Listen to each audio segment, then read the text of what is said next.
y'all know, like back, I want to say maybe the mid to early '90s, one of those years when like Nas and Jay Z were beefing, and Nas made this song called Ether that pretty much just like destroyed Jay Z. That's pretty much what Bethesda did at E3 this year. Yeah, so all the other conferences, y'all just got Ether, man. What is going on, y'all? It's your man Mike Ty, the gaming savant, bringing y'all some special coverage of E3 2015.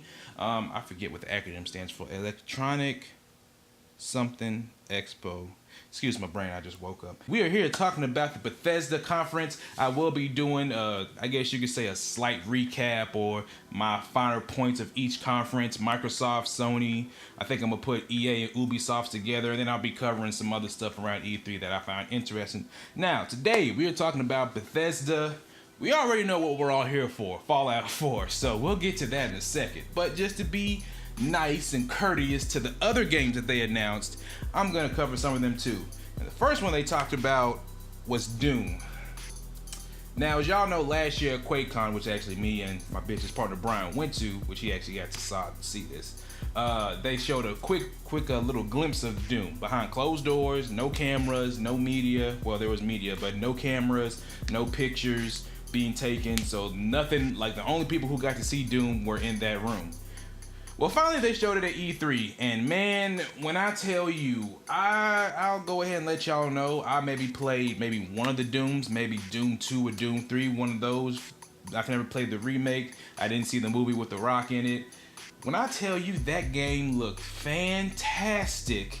Now, we all know Doom is the grandfathers of first-person shooters, so the gameplay was fast, frenetic, it was just disgustingly good. Now, when I tell you the graphics look amazing, the graphics look amazing. I cannot wait to play this on my PS4 or Xbox or PC, whichever platform I get to. Graphics look really good. A lot of people were talking about when they saw it last year is that you can use enemy limbs to kill them. Like, you know, I guess it's like kind of like takedowns. I'm not sure how they're performed if you just press a button or you gotta, you know, automatically do it. But you took this guy's leg and shoved it in his head, and then like he took this guy's jaw off and threw it on the ground, and then like at the end of the demo, you got killed by a monster who ripped both your arms off and then beat you with it and then punched you in the face, and the demo ended. It was amazingly gorily satisfying. Also, speed of this game is like Flash on steroids fast. Now, we all know that the arena shooter Unreal Tournament is based on Doom, which is using the Unreal Engine, I believe. And the game just moves so quickly. You pretty much just run from area to area, blowing up baddies, solving mini puzzles, jumping. You know, they got things like grabbing on the ledges, which of course you got to have in now everyday modern action game or RPG or shooter, so you can be able to hang on the ledges and grab yourself up. Apparently you have a small little booster pack in your suit that you're wearing, so you can kind of booster up to higher levels. Not a full-on fly like in Destiny or anything, or hover in Destiny, but you can still boost up to upper levels.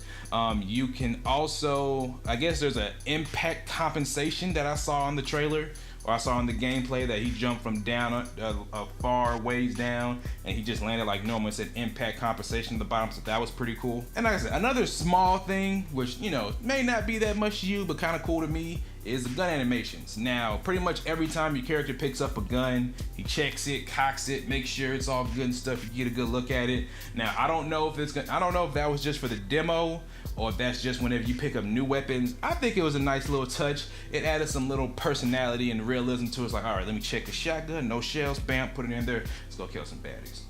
But yeah, also the gore and the blood. Now, this is clearly a mature game. I'm gonna go ahead and say mature game, because I don't think anybody under the age of 18 will be able to buy this game. But that's just what Doom is: blood, guts, killing zombies. It's always like, hey, just go kill these zombies. You know, don't matter if they had families or 401ks or, you know, a job to get to in the morning. Let's just go ahead and kill them. It'd be fun. Come on, bloods and guts. People love that stuff.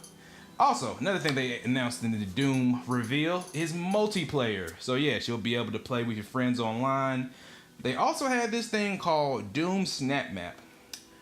Pretty much what I'm getting from this is like a level creator, but more. Pretty much you can like create stuff for Doom. So you can create match types, you can create maps, you can share them on any, I believe it's cross-grade with all the consoles, so you can download somebody's PC on your Xbox or something like that. Yeah, you can create your own match types. So this pretty much gives Doom a new layer of awesomeness, which you can pretty much create your own Doom. So you can create a horde mode. They showed that off.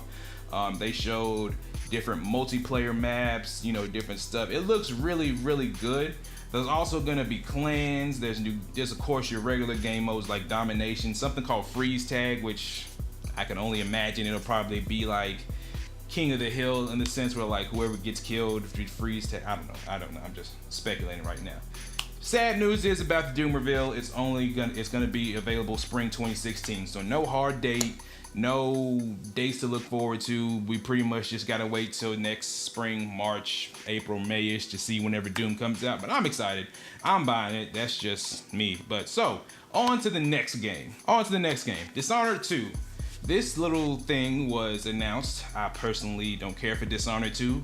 Didn't play the first one. Didn't really care for the first one. Looked good. Game had a pretty good premise.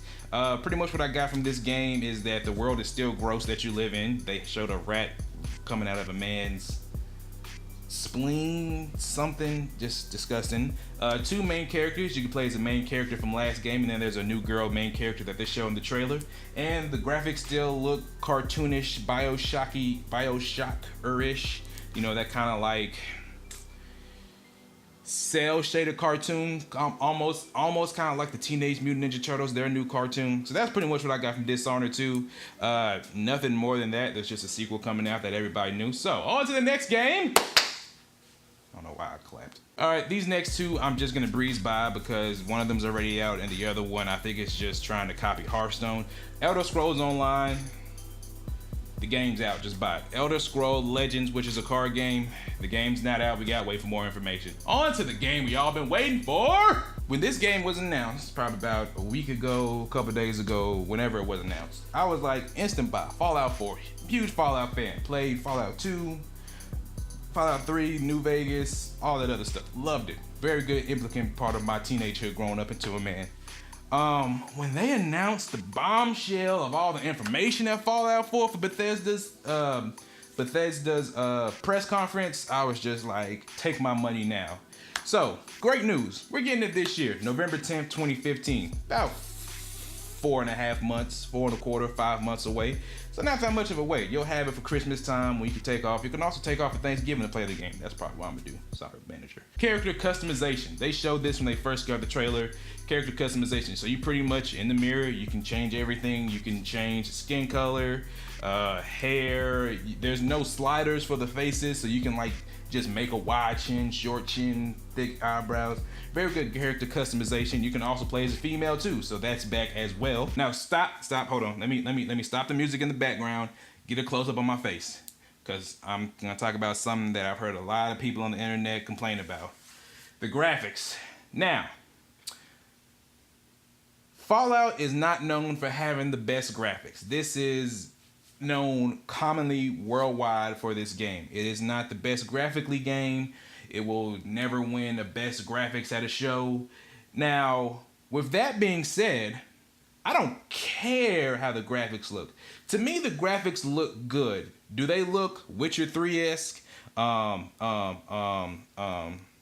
Infamous Second Son-esque? Does it look like next generation? Maybe, kind of, sort of. I would have to see a live gameplay in front of my face because things can look different from on my computer screen on YouTube to on my TV screen or a TV screen in front of me. I didn't think the Order 1886 looked that good until I saw it in person at GameStop, and I was like, wow, this game was really amazing. Even though it's pretty much just like a hold your hand a long game, but that's another story for another day. But about the graphics, stop complaining about the graphics. It's Fallout 4, it's godly like gameplay. All the other stuff that we're here for, graphics is at least on my list. It looks good, it looks presentable. They have good facial movements. You know, it may look a little last gen-ish, but like I said, they still got another 5.5 months to finish the game, so maybe they may do a graphical upgrade, and I'm probably sure the PC is gonna have some mods or some specifications where you can really make the graphics look good, so I'm not that too worried about it. The game looks good to me, so all you other people who don't look good too, you can just play the Order 1886 and just you know, play a movie pretty much. All right, so little bit stuff about the story. Your character is your main character is fully voiced. This is, I believe, a first in the Fallout series. In most of the past games, your main character never really talked that much, maybe a little bit, but not like this where you can talk fully, have full-on conversations. Then they also got the, you know, kind of Mass Effect-ish conversation system where you have questions mapped out to one of the face buttons, and like I said, you can leave the conversation at any time. You can pull a gun out, shoot him in the face if you want to, which that will probably be a lot of responses to people in the wastelands. You can you know, do different stuff. You can answer different questions, so I like that. Another thing about the story, so pretty much you start off as whoever your character is. You with your wife, your daughter, son, whatever. You gotta go to Vault 111. Turns out you got into Vault 111 and you somehow are the sole survivor of Vault 111, and 200 years has passed and you haven't aged a bit. Now, of course, this part of the story they're keeping under wraps. That's about as much they give us. My idea of what happened is something along the lines of cryogenically being frozen is gonna happen, because in my mind, that's literally the only way a human can survive for 200 years. And only think that they were out for like maybe a couple of days or something. Because when he talks to his old butler, when he goes back to his old house, he's like, man, I was out for 200 years. How did that happen? So that's my thinking of it. He's probably somehow going to end up cryogenically frozen in like a in like a cryogenically freezing tube. Maybe Sub-Zero comes out of nowhere, freezes him, and you know, he just stays frozen for 200 years. Or it may be like Futurama, where Fry was put into that little tube in the where he was flash frozen, and it was like 2,000 years or something like that. Maybe the same thing happens to him. Who knows? We'll just have to wait till November 10th. So now we get to talk about the Pip-Boy, the little wrist arm watch thing that you get named. This game is known for. They have mini games on it, and it's a blatant ripoff, which I do not care. They got a game that they show that looks like the original Mario and Donkey Kong. They got one that looks kind of like Space Invaders. I'm probably sure there's going to be a lot of old Nintendo games that get flattered by the mini games in this on the Pip-Boy, so that was cool. Also, coming out with a limited edition Pip-Boy edition of Fallout 4, which I tried to pre-order this morning, and GameStop was already sold out. It's pretty much like a real life Pip-Boy, and there's gonna be an app on your phone, which I'll probably still download the app, and I'll probably just find like one of those little quarterback sleeves to put it in so I can act like it's a Pip-Boy. It's not the same. Damn it. Running out. All right. Yeah, they got the real life Pip-Boy. You can put it in there. You can do your stats and stuff. It looked really cool. I wanted one, but you know, whatever. And then lastly, or not lastly, but kind of lastly, is the new crafting system. You can modify guns. You can modify your power armor, which confirms that you will get power armor in the game. So I don't know if you're going to have to learn that from the Brotherhood of Steel or any other of the power armor clans. It'll be really interesting to see, but y'all know me, I'm all about customization. I love to just tinker with stuff, make some crazy stuff. So that's right down my alley. And lastly, for all you iOS users out there, because you know I'm Team Android, they got a new game that came out, a mobile game called Fallout Shelter. Pretty much you are the owner of a vault or the overseer of a vault. You got to take care of the vault, take care of the people of the vault, recruit for the vault, send people out in the wastelands to get stuff for the vault. You got to protect your vault from raiders and stuff like that. I think this is a very cool and novel idea. If I had any iOS products, I would definitely try this game, which means I'll probably have to steal my girlfriend's phone because she has a 6 Plus and, you know, try the game out, maybe, sort of, I don't know. Maybe I'll do it when she's asleep. Anywho, so yeah, that was pretty much Bethesda's E3 conference in a nutshell. Like I said, I think they just ethered every other conference. They gave out free toys to people that were there. I mean, if you just heard the screams and the cheering when they announced like Doom, Fallout 4, the release date, the free toys, all the other stuff, it was just amazing. So hats off to you, Bethesda. To me, you already won E3 a day before it even started. So yeah. Anyway, I want to thank y'all for watching. Please make sure to like, comment, subscribe. I will be doing recaps of the other conferences coming out after this video. Please make sure to subscribe to Unrivaled Multimedia. Follow us on Twitter. Follow us on Instagram. We post cool pictures and stuff. No selfies, though. We just post pictures linking you to this video, back to this channel. So it's kind of like the circle of life. So, yeah. I want to thank y'all for watching. It's your man, Mike Titan. And I'm out this piece. Gone.